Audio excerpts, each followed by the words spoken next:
आपके कंप्यूटर का या आपके लैपटॉप का कीबोर्ड का जो शिफ्ट बटन है, वो शिफ्ट बटन अगर आपका प्रॉपर तरीके से वर्क नहीं कर रहा है या कम्प्लीटली ही वो बटन वर्क नहीं कर रहा है, तो आप इस प्रॉब्लम को परमानेंटली किस तरह से और कैसे सॉल्व कर सकते हैं। मैं आपको यहाँ पे सबसे पहला प्रोसेस बताता हूँ कि सबसे पहला प्रोसेस में आपको करना क्या है। आपको अपने विंडोज़ के स्टार्ट मेनू में जाना है और आपको यहाँ पे अपने सेटिंग्स को आपको यहाँ पे ओपन कर लेना है। जो आपका विंडोज़ का आपका जो सेटिंग्स है, ओपन हो जाने के बाद अब आपको करना क्या है कि आपको यहाँ पे एक्सेसिबिलिटी का आपको यहाँ पे ये ऑप्शन आपको यहाँ पे शो होगा लेफ्ट साइड की ओर। तो आपको इस ऑप्शन पे आपको यहाँ पे चले जाना है और इस ऑप्शन पे आने के बाद फिर आपको यहाँ पे कीबोर्ड के नेम से आपको यहाँ पे एक ऑप्शन को आपको यहाँ पे फाइंड आउट करना है। जैसे आप यहाँ पे देखोगे यहाँ पे कीबोर्ड का आपको यहाँ पे ये ऑप्शन शो हो रहा होगा, तो आपको इस ऑप्शन में आपको यहाँ पे चले जाना है। और इस ऑप्शन में आने के बाद अब आपको यहाँ पे चेक करना है कि आपका जो स्टिकी की है, जैसे आप यहाँ पे देखोगे यहाँ पे स्टिकी की का ऑप्शन आपको यहाँ पे दिखेगा और आपको यहाँ पे फिल्टर कीज़ का भी आपको यहाँ पे ऑप्शन देखने को मिलेगा। फिर आपको यहाँ पे टॉगल कीज़ का भी आपको यहाँ पे ऑप्शन देखने को मिलेगा। तो आपको यहाँ पे चेक करना है कि आपका ये जो तीनों ऑप्शन जो है ये आपका टर्न ऑफ है कि नहीं। अगर बाय द वे आपका ये टर्न ऑन रहता है, अगर ये तीनों ही ऑप्शन, तो आपको यहाँ पे इन तीनों को आपको यहाँ पे टर्न ऑफ कर लेना है। जैसे यहाँ पे मैं ऑलरेडी पहले से टर्न ऑफ करके रखा हूँ, तो आपको इस तरह इन सभी को टर्न ऑफ कर लेना है। और टर्न ऑफ करने के बाद फिर आपको इसे कट करना है और एक बार अपने विंडोज पे एक बार रीस्टार्ट कर लेना है। और रीस्टार्ट करने के बाद फिर आपको यहाँ पे चेक करना है कि आपका जो प्रॉब्लम आ रहा था, आपका जो कीबोर्ड का जो शिफ्ट बटन है, अगर आपको वो वर्क नहीं कर रहा था तो वो अब वर्क कर रहा है कि नहीं कर रहा है। मैंने आपको यहाँ पे चेक करना आपका जो प्रॉब्लम है वो सॉल्व हुआ है कि नहीं सॉल्व हुआ है। अगर बाय द वे आपका ये प्रॉब्लम सॉल्व नहीं होता है तो अब मैं आपको यहाँ पे सेकंड प्रोसेस बताता हूँ कि सेकंड प्रोसेस में आपको करना क्या है। सेकंड प्रोसेस में आपको अपने विंडोज़ के स्टार्ट मेनू में जाना है और आपको यहाँ पे टाइप करना है कंट्रोल पैनल। जैसे मैं यहाँ पे टाइप करके सर्च किया हूँ, जैसे आप यहाँ पे देखोगे यहाँ पे कंट्रोल पैनल का ऑप्शन आपको यहाँ पे शो हो रहा होगा, तो आपको इसे ओपन कर लेना है। और गाइस अगर बाय द वे आपके सामने कंट्रोल पैनल का कुछ इस तरह का इंटरफेस शो होता है तो आपको करना क्या है, जैसे आप यहाँ पे टॉप की ओर देखोगे यहाँ पे आपको व्यू बाय कैटेगरी का यहाँ पे ऑप्शन सिलेक्टेड है, तो आपको इसे लार्ज आइकन्स कर लेना है और आपके सामने कुछ इस तरह का इंटरफेस शो हो जाएगा। अब आपको यहाँ पे करना क्या है, जैसे आप यहाँ पे देखोगे यहाँ पे आपको एज ऑफ एक्सेस सेंटर का आपको यहाँ पे ये ऑप्शन आपको यहाँ पे देखने को मिलेगा, तो आपको इस ऑप्शन पे चले जाना है। और इस ऑप्शन पे आने के बाद अब आप यहाँ पे देखोगे यहाँ पे आपको कीबोर्ड का आपको यहाँ पे एक ऑप्शन आपको यहाँ पे शो हो रहा होगा। जैसे आप यहाँ पे देख सकते हो यहाँ पे adjust settings for the keyboard से रिलेटेड आपको ये ऑप्शन शो हो रहा होगा, तो आपको इसी ऑप्शन पे आपको यहाँ पे क्लिक करना है। मेक दी कीबोर्ड पे आपको यहाँ पे क्लिक करना है और क्लिक करने के बाद अब आपको यहाँ पे करना क्या है, जैसे मैं आपको यहाँ पे बता रहा हूँ करना क्या है। जैसे आप यहाँ पे देखोगे यहाँ पे आपको माउस की का मैंने टर्न ऑन माउस की का आपको यहाँ पे ऑप्शन आपको यहाँ पे दिख रहा होगा। और जैसे आप यहाँ पे देखोगे यहाँ पे नीचे की ओर आपको यहाँ पे टर्न ऑन स्टिकी कीज़ का भी ऑप्शन दिख रहा होगा और यहाँ पे टर्न ऑन टॉगल कीज़ का भी ऑप्शन दिख रहा होगा और यहाँ पे नीचे की ओर आपको यहाँ पे टर्न ऑन फिल्टर कीज़ का भी ऑप्शन शो हो रहा होगा। तो अब यहाँ पे करना क्या है कि अब आपको यहाँ पे इन सभी को चेक मार्क कर लेना है। मैंने आपको इन सभी को टर्न ऑन करना है और टर्न ऑन कर लेने के बाद फिर आपको एक बार इसे अप्लाई करना है। जैसे यहाँ पे जैसे मैं इसे अप्लाई करता हूँ, अप्लाई करने के बाद ये अप्लाई हो जाने के बाद जैसे आप यहाँ पे देखोगे यहाँ पे जो अप्लाई का ऑप्शन है ये आपका यहाँ पे हाइड हो चुका है। जैसे आप यहाँ पे देखोगे तो अप्लाई हो जाने के बाद अब आपको करना क्या है कि आपको इन सभी ऑप्शन को यहाँ पे अनचेक कर लेना है। वापस से आपको इसे अनचेक कर लेना है। जैसे मैं यहाँ पे इन सभी ऑप्शन को अनचेक कर लेता हूँ।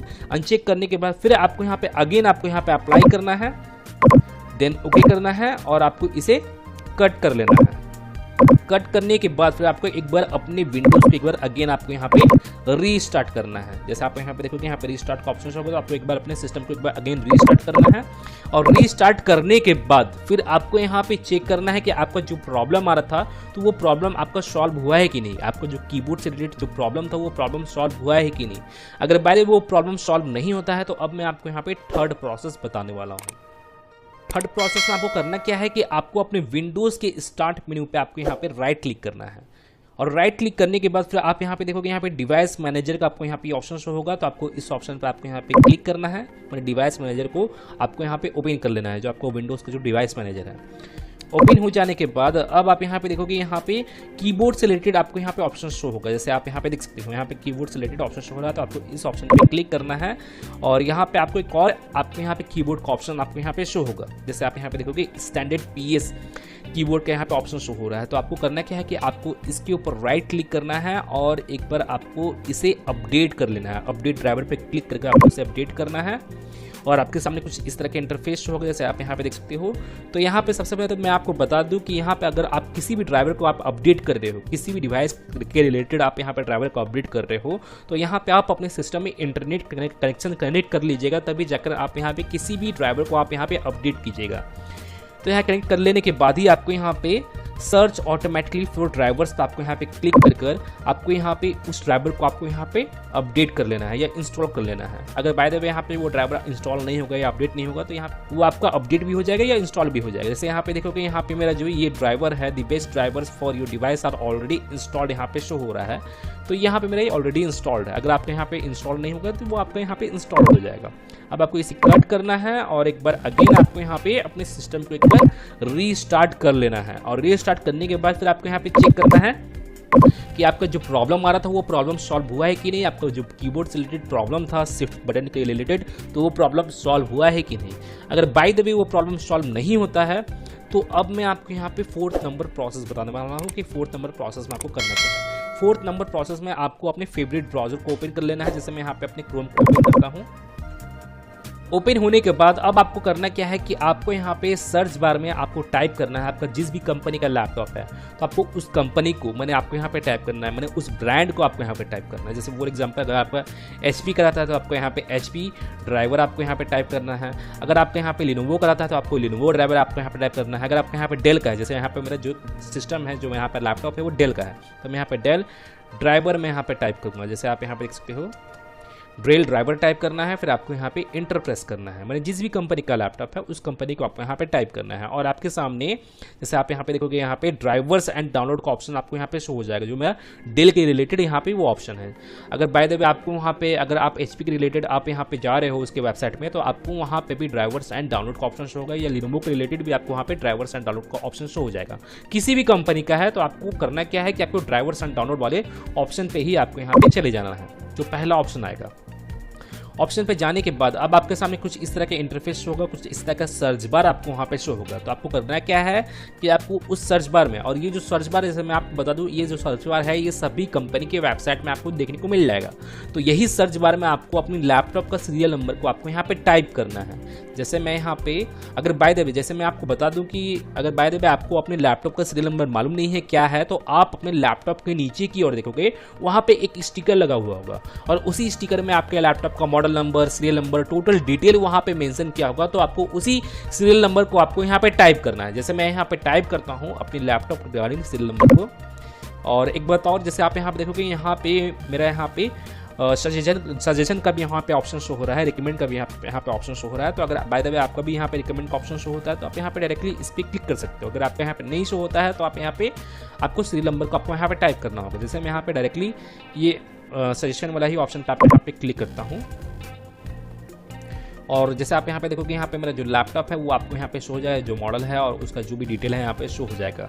अब आपको यहाँ पे करना क्या है कि आप यहाँ पे देखोगे यहाँ पे टॉप की ओर ही आपको यहाँ पे ड्राइवर्स एंड डाउनलोड का ऑप्शन आपको यहाँ पे शो होगा, तो आपको इसी ऑप्शन पे चले जाना है। अगर कोई आप अनदर कंपनी में आप ये ऑप्शन शो फाइंड कर रहे हो तो ये ऑप्शन हो सकता है आपको उस कंपनी के वेबसाइट में आपको टॉप की ओर भी देखने को मिले, या हो सकता है या डाउनलोड की ओर भी देखने को मिले। आपको उसे फाइंड करना होगा।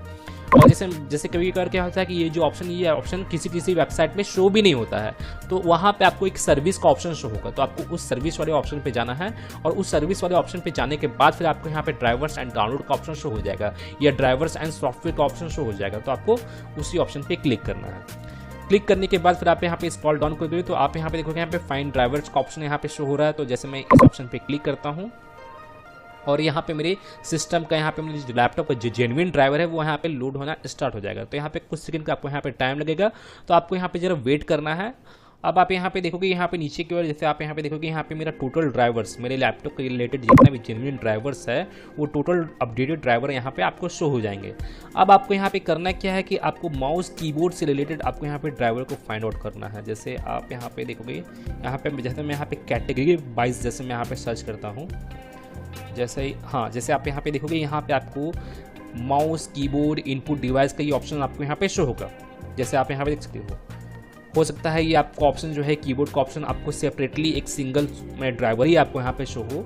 यहाँ पे मेरा कंबाइन है, माउस का भी कीबोर्ड का भी और भी इनपुट डिवाइसेस के यहाँ पे कंबाइन है, एक ही सॉफ्टवेयर है। हो सकता है आपको यहाँ पे सेपरेट भी आपको सॉफ्टवेयर देखने को मिले। तो आपको कीबोर्ड वाले सॉफ्टवेयर को, कीबोर्ड वाले ड्राइवर को आपको यहाँ से इस डाउनलोड बटन पे क्लिक करके आपको उसे डाउनलोड कर लेना है। और डाउनलोड कर लेने के बाद फिर आपको अपने सिस्टम में उसे प्रॉपर तरीके से इंस्टॉल कर लेना है। किसी भी आप सॉफ्टवेयर को इंस्टॉल किए हो पहले भी, तो जैसे आप देखोगे वहाँ पे नेक्स्ट इंस्टॉल फिनिश जैसे करते हैं, सेम प्रोसेस है इस ड्राइवर को इंस्टॉल करने का। आपको भी यहाँ पे नेक्स्ट इंस्टॉल फिनिश करना है और आपका जो ड्राइवर सॉफ्टवेयर है कीबोर्ड के रिलेटेड वो आपको सिस्टम में इंस्टॉल हो जाएगा।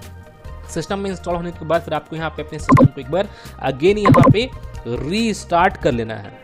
और रीस्टार्ट करने के बाद फिर आपको यहाँ पे चेक करना है कि आपका जो कीबोर्ड है वो आपका प्रॉपर तरीके से वर्क कर रहा है कि नहीं, जो आपका शिफ्ट बटन है वो प्रॉपर तरीके से वर्क कर रहा है कि नहीं, आपका जो प्रॉब्लम आ रहा था वो प्रॉब्लम सॉल्व हुआ है कि नहीं, मैंने आपको यहाँ पे चेक करना है। अगर बाय द वे यहाँ पे तब भी वो प्रॉब्लम सॉल्व नहीं होता है तो अब मैं आपको यहाँ पे लास्ट प्रोसेस बता रहा हूँ, 5th नंबर प्रोसेस। और ऐसे मैं बता दूं कि यहाँ पे 4th नंबर प्रोसेस तक आते आते ही आपको प्रॉब्लम सॉल्व हो जाएगा। अगर बाय द वे सॉल्व नहीं होता है तभी आपको यहाँ पे 5th नंबर प्रोसेस को अप्लाई करना है। आपको अपने विंडोज के स्टार्ट मेन्यू में जाना है और आपको यहाँ पे टाइप करके सर्च करना है कंट्रोल पैनल। जैसे मैं यहाँ पे टाइप करके सर्च किया हूँ और यहाँ पे आपको अपनी कंट्रोल पैनल को ओपन कर लेना है। ओपन होने के बाद अब आपको करना क्या है कि जैसे आप यहाँ पे देखोगे यहाँ पे आपको रिकवरी का ऑप्शन आपको यहाँ पे शो होगा, तो आपको इस रिकवरी वाले ऑप्शन पे आपको यहाँ पे चले जाना है। और रिकवरी वाले ऑप्शन पे आने के बाद अब आप यहाँ पे देखोगे यहाँ पे ओपन सिस्टम रीस्टोर का ऑप्शन आपको यहाँ पे शो होगा, तो आपको इस ऑप्शन पे चले जाना है। अब आप यहाँ पे देखोगे यहाँ पे आपको रीस्टोर सिस्टम का आपको यहाँ पे ऑप्शन शो हो जाएगा। तो यहाँ पे आपको करना क्या है कि आपको यहाँ पे अपने सिस्टम को रीस्टोर करना है। अगर बाय द वे आपको मालूम नहीं है कि रीस्टोर करने से क्या होता है तो मैं आपको यहाँ पे बता देना चाहता हूँ कि रीस्टोर करने से क्या होगा। जैसे आप यहाँ पे अपने सिस्टम को रीस्टोर करोगे तो आपका जो सिस्टम है वो 2-3 दिन पहले आपका चला जाएगा, मैंने पास्ट में चला जाएगा। आपका जो सिस्टम है 2 दिन पहले मैंने पास्ट में चला जाएगा। आप यहाँ पे रीस्टोर करने के दौरान आप यहाँ पे जो भी डेट और टाइम आप यहाँ पे सिलेक्ट करोगे उस डेट और टाइम के अकॉर्डिंग जो आपका सिस्टम है उतने ही दिन पीछे चला जाएगा। और उतना ही दिन पीछे जाने का मतलब ये है कि आपका सिस्टम 2-3 दिन पहले, मैंने यस्टरडे को या यस्टरडे से पहले अगर आपका सिस्टम जैसा भी था वो एज इट इज वैसा ही हो जाएगा। अगर बाय द वे आपका वो जो प्रॉब्लम है जो अभी आया है वो प्रॉब्लम अगर बाय द वे आपका यस्टरडे को नहीं था या यस्टरडे से पहले अगर आपको वो प्रॉब्लम नहीं था तो वो प्रॉब्लम भी आपका सॉल्व हो जाएगा। तो रीस्टोर करने से यही होता है, मैं आपको यहाँ पे क्लियर कर दिया हूँ।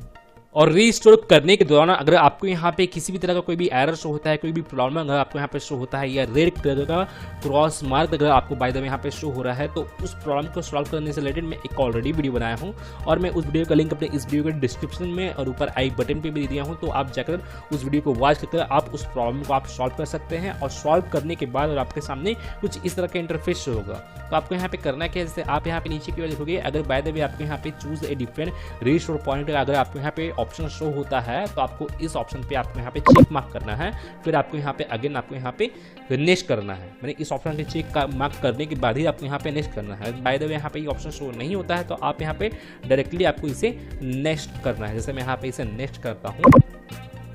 नेक्स्ट करने के बाद अब आप यहाँ पे देखोगे यहाँ पे मेरा एक सिंगल डेट यहाँ पे शो हो रहा है। तो आपको करना क्या है कि आपको उस डेट को आपको यहाँ पे सिलेक्ट कर लेना है। अगर आपका by the way single date यहाँ पे शो होता है तो अगर बाय द वे आपको यहाँ पे 3, 4, 5, 6, 7, 8 और भी आपको यहाँ पे डेट्स आपको यहाँ पे शो होते हैं तो आपको करना क्या है कि आज के डेट के नियरली आपको वहाँ पे जो भी डेट और टाइम आपको वहाँ पे शो होता है तो आपको उसी डेट को आपको वहाँ पे सिलेक्ट करना है। और सिलेक्ट करने के बाद तो आपको यहाँ पे इसे नेक्स्ट करना है। नेक्स्ट करने के बाद आपके सामने कुछ इस तरह का ऑप्शन शो होगा और यहाँ पे आपको सी ड्राइव का ऑप्शन शो हो जाएगा।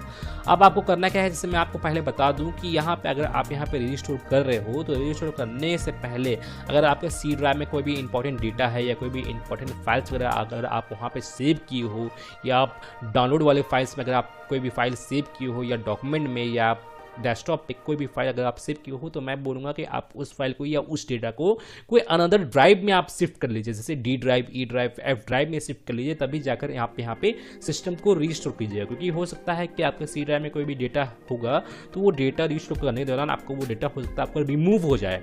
तो इसलिए मैं आपको बोल रहा हूँ कि आप उस डेटा को कोई अनदर ड्राइव में आप शिफ्ट कर लीजिएगा, तभी जाकर आप यहाँ पे रीस्टोर कीजिएगा। तो यहाँ पे आपको सी ड्राइव का ऑप्शन होगा तो आपको इस सी ड्राइव को सिलेक्ट करना है। सेलेक्ट करने के बाद फिर आपको यहाँ पे फाइनली इसे फिनिश कर देना है। और फिनिश करने के बाद जो आपका सिस्टम है वो आपका रीस्टोर होना स्टार्ट हो जाएगा। और जैसे मैं आपको बता दूं कि रीस्टोर होने में कितने लोगों का क्या होता है कि 3 मिनट का भी टाइम लगता है, कितने लोगों को 30 मिनट, कितने लोगों को 1 आवर, 2 आवर, 3 आवर का भी टाइम लग जाता है। वो आपके सिस्टम के डेटा पर डिपेंड करता है कि आपके सिस्टम में कितना डेटा है, उसके अकॉर्डिंग ही आपको यहाँ पे टाइम ड्यूरेशन देखने को मिलता है। तो आपको यहाँ पे जरा पेशेंस रखना है और आपको अपने कंप्लीटली सिस्टम को रीस्टोर कर लेना है। और रीस्टोर करने के बाद जो आपका जो प्रॉब्लम आ रहा है वो प्रॉब्लम आपका परमानेंटली सॉल्व हो जाएगा। और जैसे मैं आपको बता दूं कि अगर बाय द वे अगर इन केस अगर आपका रीस्टोर करने के बावजूद भी अगर आपको वो प्रॉब्लम सॉल्व नहीं होता है तो आप यहाँ पे अपने सिस्टम को एक बार रीसेट भी कर देख सकते हो। तो रीसेट करने से भी रिलेटेड मैं ऑलरेडी वीडियो बनाया हूँ और मैं उस वीडियो का भी लिंक अपने इस वीडियो डिस्क्रिप्शन में और ऊपर आई बटन पे भी दिया हूँ। तो आप जाकर उस वीडियो को वॉच करके आप अपने सिस्टम को रीसेट कर सकते हैं। अगर इन केस रीसेट कर लेने के बावजूद भी जितने भी प्रोसेसेस मैं अभी तक बताया हूँ उन सभी प्रोसेस को फॉलो कर लेने के बाद भी, सभी को अप्लाई कर लेने के बाद भी और रीसेट भी कर लेने के बाद भी अगर आपका ये प्रॉब्लम सॉल्व नहीं होता है तो मैं आपको बता दूँ ये आपका कीबोर्ड से रिलेटेड आपका हार्डवेयर प्रॉब्लम है। तो वहाँ पर आपको अपने कीबोर्ड को ही आपको चेंज करवाना पड़ेगा या आपको रिपेयर करवाना पड़ेगा, तभी जाकर आपको वो प्रॉब्लम सॉल्व होगा। तो गाइज मैं फिर मिलता हूँ नेक्स्ट वीडियो में। Till then and bye bye. और एक बात और, सब्सक्राइब बटन पे 2-3 फैट लगा दीजिएगा जिससे सब्सक्राइब हो जाए और घंटी वंटी गिर जाए।